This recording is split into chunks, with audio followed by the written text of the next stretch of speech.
Assalamu alaikum wa rahmatullahi wa barakatuh viewers. Currently you are watching electrical and electronics YouTube channels.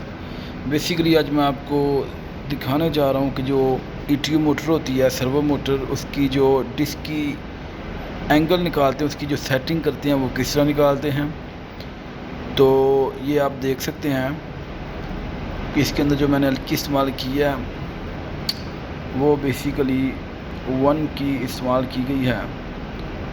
तो सबसे पहले आपने इसकी setting करनी है 90 एंगल पे आपने इसको रखना है, यानी कि जो आपकी डिस्क होती है उसकी सेटिंग जो होती है आपकी, वो आपने उसको 90 के एंगल के ऊपर उसकी आपने एडजस्टमेंट करनी होती है। यानी कि आप उसकी एक तरफ से खड़े होकर इस तरह सेटिंग करते हैं जो इसकी लाइन होती है, इसके ऊपर एक स्पेसिफिक एक एंगल, एक लाइन उन्होंने बनाई होती है इनकोडर के अंदर। तो उसको आपने क्या करना होता है कि 90 के एंगल पे बेसिकली रखना होता है। तो जिस तरह आप वीडियो के अंदर भी देख सकते हैं कि ये बिल्कुल जहाँ पे आप खड़े हैं उसी तरफ से ये बिल्कुल 90 के एंगल के ऊपर ये डिस्क है इस वक्त मौजूद है। इसके बाद आप इसको इसकी दो बेसिकली हल्की इसके ऊपर लगी होती हैं, हल्की बोल्ट छोटे छोटे से। तो इसको पहले आपने लगाने से पहले एक बात और आप याद रख लीजिएगा कि इसको आपने डीसी सप्लाई प्रोवाइड करनी है, या तो आप 6 वोल्ट या 4 वोल्ट मैक्सिमम आपने देने होते हैं जब आप इसकी सेटिंग कर रहे होते हैं इसके पावर प्लग में। तो आप देख सकते हैं कि बेसिकली ये इसकी बिल्कुल एंगल जो है बिल्कुल 90 पे है। तो इस तरह मैं इसकी मेजर कर रहा हूँ एक इक्विपमेंट के साथ, एक आले के साथ, कि इसको हमने किस तरह सेटिंग इसकी करनी है। तो आप भी ट्राई कर सकते हैं इस तरह कि ये बेसिकली जो नीचे आप देख रहे हैं ये इसकी डीसी सप्लाई है, जिसके थ्रू मैंने इसके 4 वोल्ट जो दिए हुए हैं। तो इसका प्लग भी आप देख सकते हैं जिसको मैंने 4 वोल्ट जो है डीसी सप्लाई के साथ कनेक्ट किया हुआ है। ये बेसिकली इनकोडर है ETU मोटर का जी, बिल्कुल ये ETU मोटर जो है उसका ये इनकोडर है, जिसको आप सर्वो मोटर भी कहते हैं। ये बिल्कुल आप इसको सर्वो मोटर भी कहते हैं। ये लूम की मोटर होती है बेसिकली। इसको आम ज़ुबान में या जिस लिहाज से ये काम कर रही होती है इस लिहाज से इसको आप ETU मोटर भी कहते हैं, या अगर स्पेसिफिकेशन में जाएं मोटर की तो आप इसको सर्वो मोटर भी कह सकते हैं।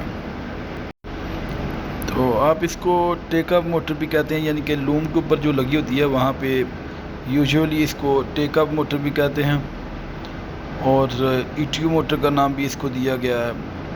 और ये बेसिकली होती जो है असल में ये सर्वो मोटर ही है। तो इसका इनकोडर जो है इसके ऊपर बेसिकली 2 जो है स्क्रू लगाए जाते हैं। दोनों को अच्छे तरीके से टाइट करने के बाद आप इसको क्या करते हैं, इसको आप चेक कर सकते हैं कि हमारी जो सेटिंग है वो बिल्कुल एक्यूरेट हुई है नहीं हुई।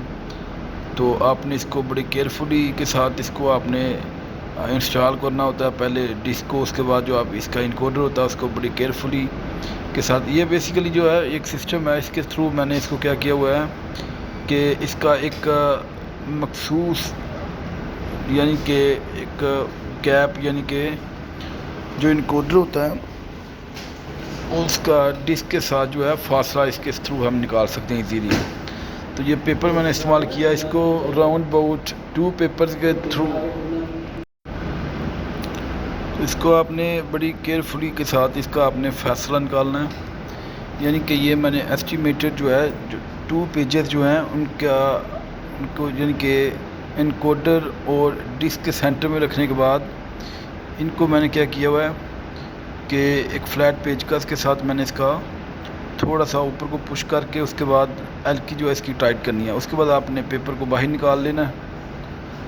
तो उसके बाद आपने इसको देखना है कि जो इसका डिस्टेंस है, यानी कि इनकोडर से डिस्क का, वो जस्ट 1 पेज यानी कि 1 पेज के जितना होना चाहिए। अगर 2 पेजेस जो हैं आसानी से इसके अंदर चले जाएं یا جا سکیں، تو اس کا مطلب ہے کہ آپ کا جو ہے ڈفرینس جو نکالا ہے آپ نے بالکل وہ ٹھیک نہیں نکلا۔ تو اس کا بیسیکلی جو ڈفرینس ہے انکوڈر اور ڈسک کے درمیان، وہ جسٹ ایک پیج تک ہونا چاہیے۔ تو اس کے بعد آپ نے اس کو ویریفائی کر لینا ایک بار پھر فاصلہ نکالنے کے بعد کہ اس کی جو اینگل ہے وہ بالکل ایکوریٹ ہی ہے۔ یوزلی یہ ہوتا ہے کہ آپ جب اس کا فاصلہ نکالتے ہیں اور ڈسک کی جو ایل کی ایک بار اوپن کرنے کے بعد اس کو بعد سیٹنگ کرتے ہیں اور ڈسک کو تھوڑا سا اوپر پش کرتے ہیں، تو بعض اوقات یہ ہوتا ہے کہ آپ کی جو ڈسک کا اینگل ہے وہ وہاں سے ڈسک جو ایکچول پوائنٹ سے آگے پیچھے موو کر جاتی ہے، ہل جاتی ہے۔ تو جب آپ اس کو پھر فائنلی اسی طرح اگر لگا دیں تو یہ ایرر دے سکتی ہے۔ ڈفرینٹ قسم کے 21 ایرر بھی ہو سکتا ہے، مطلب کہ اس طرح، مطلب کہ 16 کوئی بھی ایرر اس طرح ہو سکتا ہے جو آپ کا E T U server driver ہوتا ہے، جس کو E T U server pack بھی کہتے ہیں، تو یا آپ اس کو سرور ڈرائیور بھی کہہ سکتے ہیں۔ یہ سرور موٹر ہے اس کا جو جس کے تھرو اس کو کنیکٹ کیا جاتا ہے، جس کے تھرو اس کو ڈرائیو کیا جاتا ہے، وہ سرور ڈرائیور ہوتا ہے بیسیکلی۔ تو وہاں پہ یہ اس کو ڈسپلے کے اوپر ایرر شو کروا دے گی۔ اس کے بعد آپ نے اس کی جو ڈسک ہے اس کی اچھے طریقے سے آپ نے اس کو کلیننگ کرنی ہے، اس کو اچھے طریقے سے صفائی کر لینی ہے۔ ڈسٹ وغیرہ بعض اوقات اتنی پڑی ہوتی ہے اس کے اوپر۔ اس کے بعد آپ نے اس کی جو انکوڈر ہے اس کو دوبارہ، یعنی کہ آپ نے اس کا اینگل چیک کر لیا کہ بالکل ایکوریٹ ہے۔ اس کے بعد آپ نے کیا کرنا ہے، ایک بار اس کو سرور پیک کے